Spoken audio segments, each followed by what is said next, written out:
بابر حیات نے اطمینان بھرے لہجے میں اس کے سوالوں کی ترتیب سے جواب پیش کیے۔ ہوش میں تو ہونا، کبیر دادا کے لہجے میں ناگواری تھی۔ اس کی ناگواری کو خاطر میں نہ لاتے ہوئے بابر حیات تفصیل بتانے لگا۔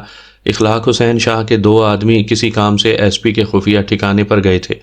اچانک وہاں کبیر دادا اپنے آدمیوں کے ساتھ پہنچ گیا۔ انہوں نے وہاں پر موجود تمام آدمیوں کو قتل کر دیا۔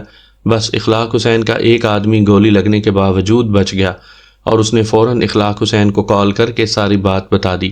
اخلاق حسین شاہ اپنے آدمیوں کے ساتھ موقع پر پہنچ گیا۔ ایس پی کو مردہ پا کر اس نے مقامی تھانے دار کو بلا کر آپ کے حملے کو پولیس کا چھاپا ظاہر کیا۔ چھاپے کی قیادت ایس پی ضمیر حسین کے کھاتے میں ڈالی گئی، جو اس کارروائی میں شہید ہو گئے۔ باقی مرنے والے یوں بھی سرکاری آدمی نہیں تھے۔ ایس پی سے متعلق تمام مواد وہاں سے ہٹا دیا گیا۔